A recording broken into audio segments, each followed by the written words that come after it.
Good morning, everyone. Welcome to Higher Moment Mastermind. Today is the Friday after Thanksgiving, so we have an especially intimate crowd today. Ty and Sil have joined us, and so we're going to have a little chat amongst ourselves. So, Sil, I know that you had a question that you wanted to toss out. Yeah, so how do you handle a micromanaging boss? She likes to meet with me, you know, like the first 30 minutes of her day, except for on Wednesdays. Yeah, How do you handle that? sure. So you have to first think about why she might be doing that, right? People micromanage that. She wouldn't call it micromanaging. She might say that she's really just wanting to kind of stay in the know, keep in the loop, right? Everybody's a little bit different. Some people do it because they're just very structured and very deliverable oriented, right? So they really want to keep track of what's going on so that they can inform their bosses of what's going on, right? Because they don't want to be, if they're too out, they might feel if they're too out of the loop, if something happens without their knowledge, then they might get egg on their face if like there's suddenly a something, right? Some people do it because they had a bad experience in the past where where they lost trust. And so they feel a little bit skittish and they kind of want to, jump in a little bit more. But it's all in how you think of it, right? Because if you reframe it from micromanaging to, hey, my boss wants to partner with me, wants to be aware of what I'm doing so that we can have a good relationship, that's actually can be a very good thing, because there are some bosses still who are the opposite. They're too hands off and they never get involved. Not never, but they hardly get involved. In which case you don't have a thought partner. So it really depends on your perspective. So my question for you is, do you get something out of those 30-minute calls? Are you able to inform her and say, hey, here's what's going on, and brainstorm, maybe I need some help, or that kind of thing? Yeah, because her agenda for every day that we meet is, what your accomplishments were from yesterday and also what are your goals for today. So that's her agenda. And I just, go down through Sure. that. Yeah. I mean, look, Um, it is a little bit unusual to have that kind of meeting every single day. I get it. Normally it'd be like once a week, once every couple of weeks. When did you start your job? I started September 27th. Yeah, so it's pretty new. So it's only 2 months. And that could be part of it, what part of it too, just for her to sort of know what's going on, as she might loosen up at some point. You may want to very gently ask her, say, look, I know we're meeting every single day. Is this something you want to, continue kind of like forever and always, or do you feel like you're going to want to, maybe do more infrequent check-ins? Ask her about her management style. Say, I hope these are helpful for you. At the same time, do you feel like you're going to maybe want to pull back a little bit? Like, ask her why, in a nice way, right? What her thinking is and her management style. I thought she might get, um, she might give you some insight, Okay. yeah. I want to piggyback on that question. During the interview process, you can ask the question, what is your management style? How can you tactfully be more probing to that and get a better handle on, is this person going to be like hands-on every day, like Sil? You actually ask that. You say, you use the frame, the phrases, are you more hands-on or hands-off? And what does that look Okay. like to you? And give some examples of that, maybe possibly, or maybe should I ask the frequency of meetings or ask more about performance? All of that. Okay. Frequency of meetings, how do you like to communicate? How frequently do you like to communicate? Email, text, phone, Zoom, blah, blah, blah, blah.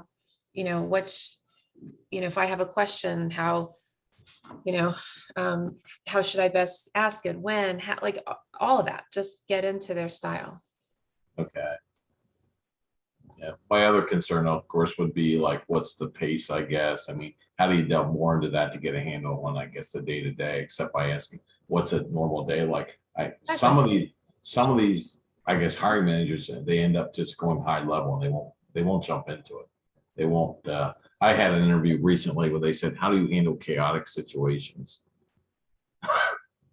And at that point, I wasn't sold on the job. Mhm.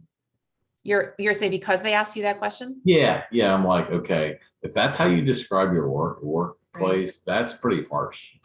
Yeah. Well, they said chaotic situations, not a chaotic culture. Okay. Difference. There's always chaotic situations that happen in life, right? Well, that's true. Yeah. If they said situations, I wouldn't be turned off by that. But if it's a chaotic culture, that might be different. And then to piggyback off of that, I've also been given like tasks to complete, like first 30 days, first 60 days, first 150 days. So there's an onboarding document that we're going through, Yeah. or that I have to go through, so maybe she wants to know if I'm hitting my It targets. very, very well, maybe. Yeah, very well. And frankly, it's better for a boss to be more hands-on in the beginning, so you feel like you're set up for success. Mhm. Right? Because if you're going along and sharing with her, I've done this, and she can always help pivot you if maybe you're a little off course or whatever. Whereas if she didn't check in but once a month, you could be going off and doing who knows what, and then suddenly it's like, oh, you didn't do your deliverable. Oh, I didn't know because you didn't tell me. So this way she's holding your hand a little bit more. It's possible. That's why she's doing it. I would like to snatch it from her, but yes, I have to stay positive. Just kidding. Yeah. I would just ask her about her management style and, her thoughts around these conversations and what she's hoping to say this. What are you hoping to, get from our conversations? I know we've been doing this for a couple of months. How does that help you in our relationship? Okay.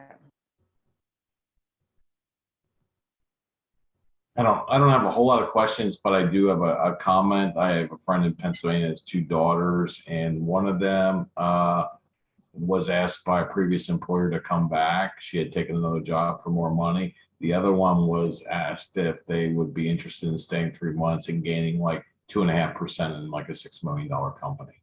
So it seems to me the signs are out that the job market is better.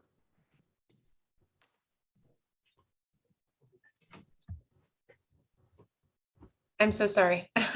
I got distracted for just a second. Could you state I said, basically, I have a friend in Pennsylvania that has two daughters. Yeah. One has been asked if she wants a share in the company because she was thinking about leaving. The other one, it was asked to come back to a previous job that she was for more money. So I think that's a little bit of the signs in the times that it's more an employee market at this point. No question whatsoever. Yeah, employers are flexing, employers are offering more money, they are doing all kinds of things to get people to come and stay. And oh, yeah, for sure. At all levels, but I'd say especially entry level. But at all levels, people are doing what they can because it's a very tight market for employers. You've got a lot of candidates now who are much more picky than they've ever been. So there are a lot of people who've been exiting the workforce, who've been starting their own business or retiring, or just saying, hey, I want more money. I want more remote work. I want all these different things. And employers are saying, okay, what can we do to flex here and there? Not everybody's getting with the program, but more so. Right. Yeah, and I've noticed a lot of people that I knew moved. Both of my two physical therapists, they moved out of the state. Another girl that she moved out of the state. So people are really, I guess, getting in tune with what they really want during this pandemic. That's right. Yeah. And they're moving and they're saying, okay, well, now I want remote work. And not everybody is, not every employer is open to that. Right. Yeah. I mean, the other question I can think of right now is dealing with associations. Interviewing with an association, is it any different than interviewing with any other private company or government for that matter? Oh, 100%. Well, how long do you have? That's my world. Seriously, I could talk to you. And that's the reason I know. And I asked a question. It's a selfish question. It's it's because I do have an interview coming up in an association. I'm like, okay, how is this much different than interviewing with? Very different. It's very different. But before I answer, and I'm certainly not going to take up our whole time. Right. And I don't want you to. But I guess my question is, what's the job? The job is a member service coordinator. You know, Right. Okay. And your background is customer service, as I recall, right? well, I've got a mix. My most of my career was in corporate communications, writing, editing, and then I pivoted into pension management, which also involved customer service. And the last job was customer support.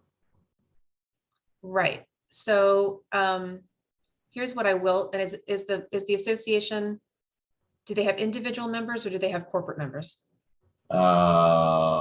I would say more corporate, because it's a organization that provides resources to children. It's not like it's a membership, but I think it's more like, okay, I joined to support the organization, or I joined. Most of they sell books. It's not really an association.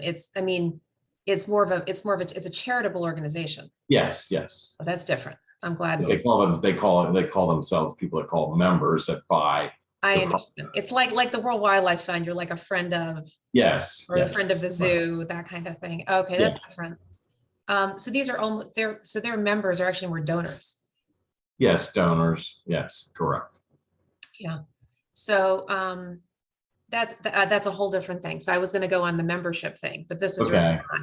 This is Okay. donors. Yeah, donors. I mean, it's actually it's a lot easier to deal at that level than it is to deal with members. I mean, members are great, but regular members they pay member dues Right. to help their profession or their industry, and so they tend to be, they're more demanding. I don't mean it that way exactly, but they have certain expectations, right? Like they want to get their dues worth. If it's a donor member, it's a little different, because then it's more like, hey, did my payment go through? I want to do recurring or one time or this or that, or hey, I'm interested in this program or that program. It's a lot more, it's an easier kind of a situation. So I would just ask them about the kinds of questions you're going to be getting, the kinds of calls you're going to be getting. Okay. They do have one, the Charity Navigator. I believe they have like a gold star rating. I guess that's pretty good. Yeah. Yeah. Just ask them I'm not real familiar with that, but I think ask them about a day in the life. Okay. Okay. I didn't want to take up too much of your time or Syl's time. Just thought I'd throw that out there for some tips. Yeah, absolutely. Thank you. Sure. Syl, do you have any other questions? Yeah, what do you recommend for someone like myself that's recently started a new job? Any tips, strategies I should use going forward, that I look so I can present myself in a positive light? Yeah, there are a lot. One of the big ones is to always try to connect your job to the larger strategic goals of the company. Always be thinking about what are the leaders up to? What do they care about? And then how does what you do connect to what they care about? And be looking for opportunities to add value, not just sort of your normal job, right? Not just what you're asked to do, but wherever you see, when you see a problem that could be solved, raise your hand, offer suggestions in a nice way, not in a try to take somebody else's job kind of a way, but where you can say, look, I noticed ABC, would love to brainstorm with you, boss, about that. I have some suggestions, some thoughts, that kind of thing. Okay. And there's all kinds of other suggestions I could give you, but those are a couple. Also try to be a cross-functional resource. So be a team player. If you see your colleagues have, they've got challenges on their desks, offer to help. Right? Always be a team player. So it's really about going above and beyond your world, right? To help other people. Okay. And you can just Google, onboarding into a new job, best practices, lots of articles, books. Yeah. Good idea. I didn't even think about that, but yeah, the internet has everything. Absolutely. Yeah. How to onboard first, you've been there more than 30 days, but how to be a good new employee. You can Google any of those things. Okay.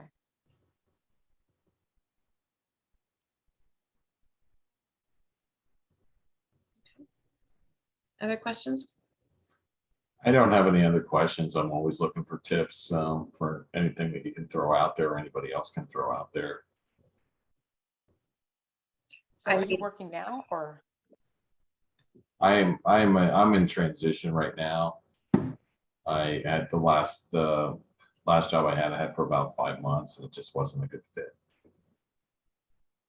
Okay, have you posted your resume on Craigslist, Monster, and Career Builder? No, I have not. I've been trying to hit the networking and basically hitting the big job boards, indeed. But you know, what I'm being told and all through my job searches is 10% exactly on right. the job boards, and the rest is networking. And It you is. know, it's you know, it certainly helps to network and get out there and talk to people, whether it's LinkedIn or, and there's plenty of groups. I don't know where you're located, but the DC area has plenty of groups, as Sharon knows, to network in.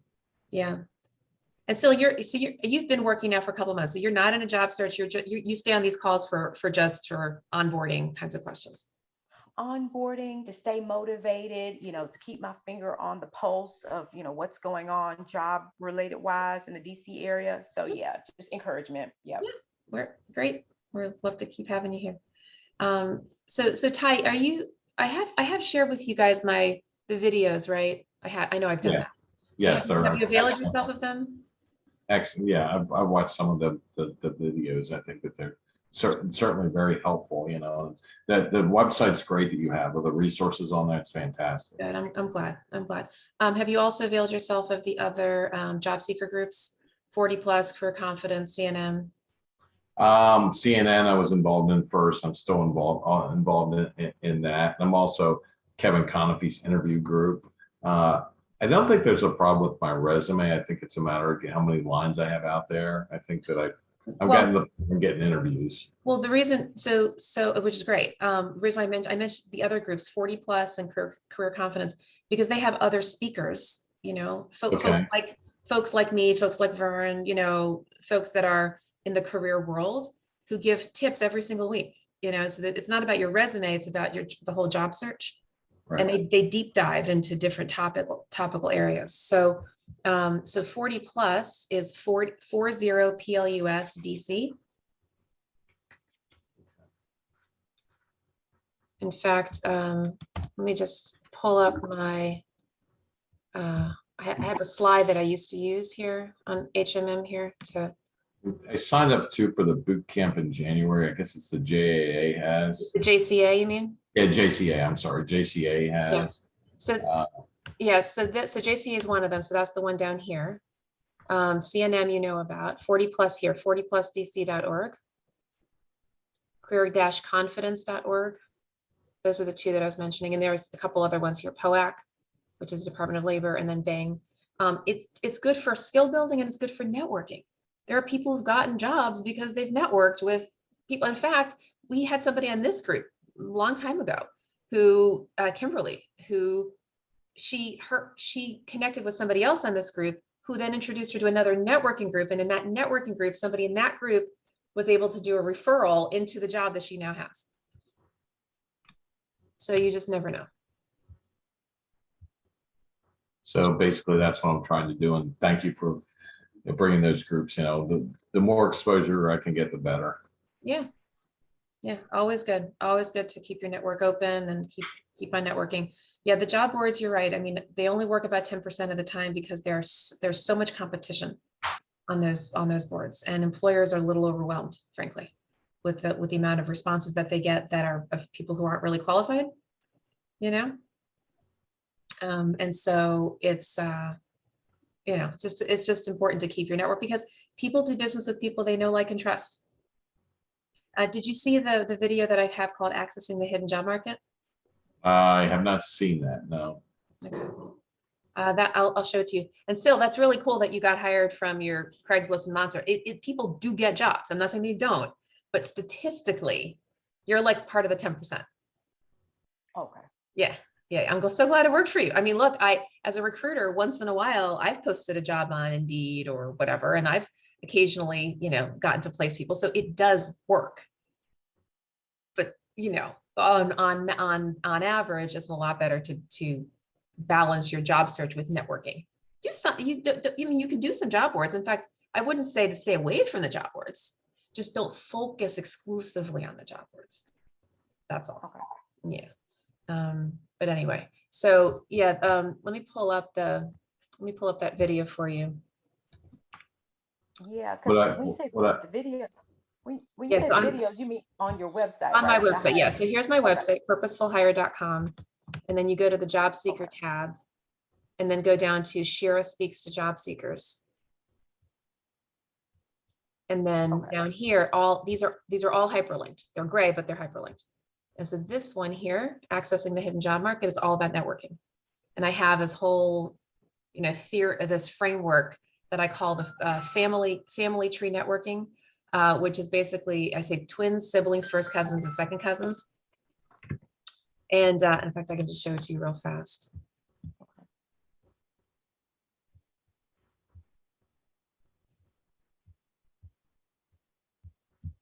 I happen to have it up. So basically, these are the people who know you really well, or at least people who know you. So it's like this. You've got people who know you by voice. The people who are going to dance at your wedding and help you move, right? You don't even have to say. You can just say, "Hi, it's me." That's how well they know you. Your siblings are people who know you by first name, so really close colleague. So somebody will just say, "Hey, it's Ty. Hey, it's Sil." That kind of person, and they'll know who you are.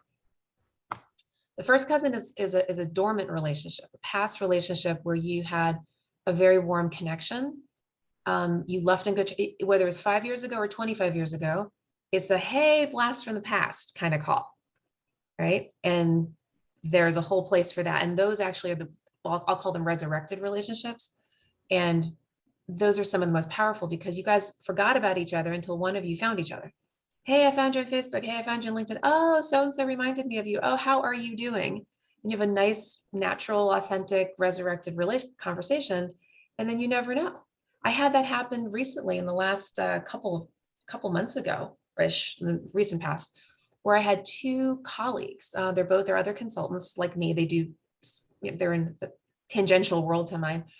And I had, one is Anne and one was Liz. And within, I don't know, a number of weeks, each one independently referred me business that they would not have we not resurrected the relationship, because we were off each other's radar.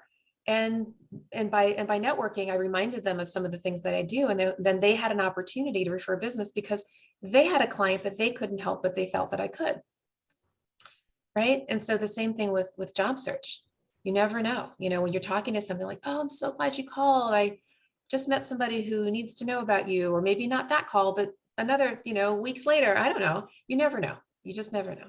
And then the second cousins are people who are past acquaintances where you're not close, so you'd have to say, oh, hi, so-and-so, it's Ty Smith. Hi, we met at the blah, blah event, years ago. You just have to remind them of yourself. But this is a good way to prioritize your networking. Because the more people know you, the more they trust you, and the more willing they are to help you. And I would even say this, the twins and the siblings actually want to help you. They're your champions. They love you, right? They want to help you. Your first and second cousins are willing to help you, typically. Especially the first cousins. The second cousins may or may not, because they may not remember you, right?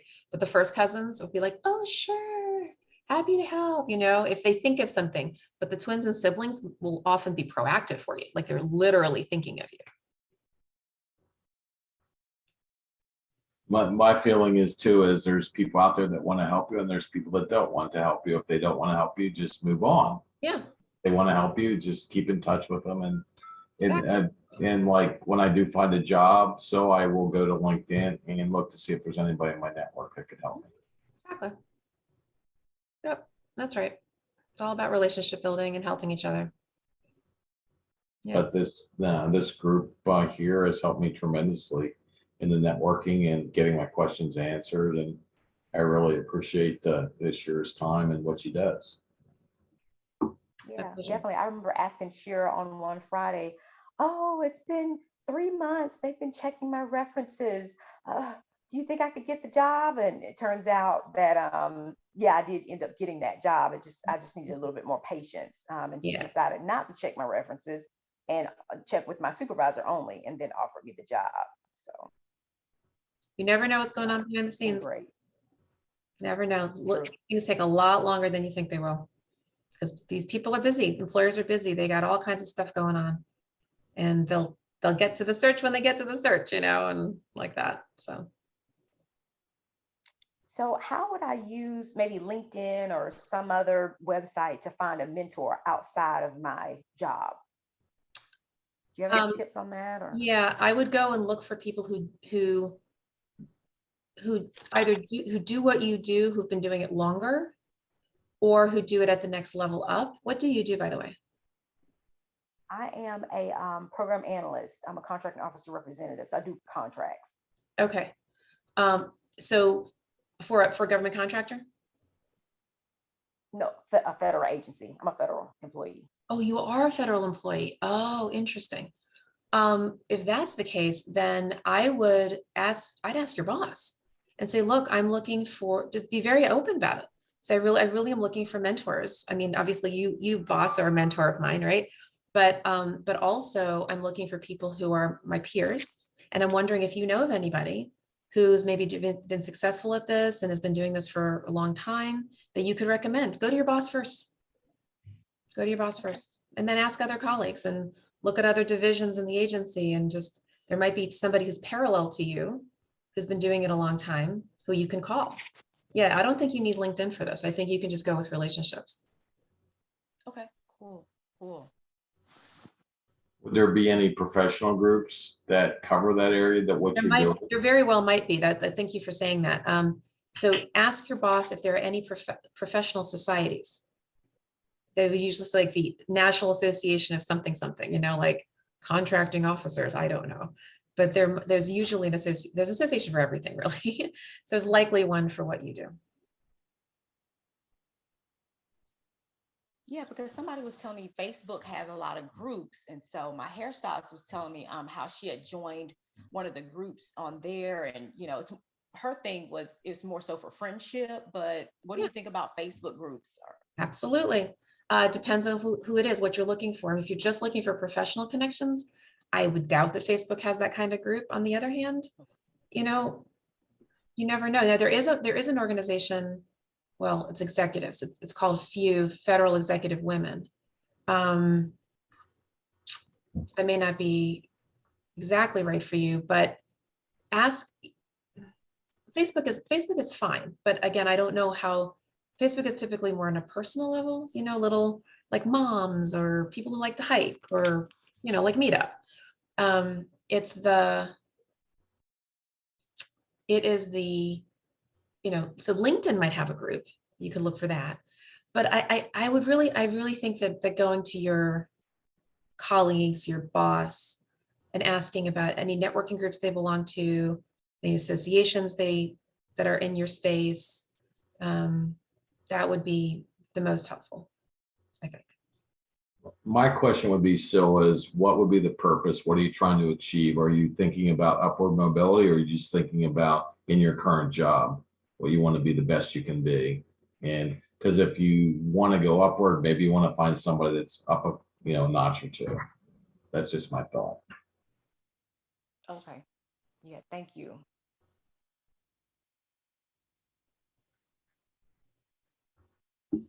Other questions? I don't have any other questions. Okay. I figured this would be a short call today. Yeah, I was wondering, like, oh, am I going to be the only one on the call, or is there going Yeah. to be like 6 people or Right. 10 people? And it gets back to the feeling I think about the don't stop looking just because it's sort of the holiday time or the Oh yeah. low I will time. tell you, job seekers and employers think that the other side is not looking for them. I can't tell you how many I have had several, I'll just say this, several conversations with one side and the other, and each says, oh yeah, I shouldn't be hiring now because job seekers are like, oh, I shouldn't be looking for a job because employer. I'm like, no, I said everybody's still, so don't worry about that. Keep looking. And there are a lot of people who want to hire before the end of the year anyway. Yeah, I keep thinking about the budget cycle. I mean, how many of them start January 1? How many of them start like July? And I'm There are, thinking, I mean, both, you got both. yeah, so I'm thinking like some of them are ramping up for the beginning of the year. Yep. Yeah. Yep. All right. So I'm going to stay on for the prayer call. So let me just end the recording here.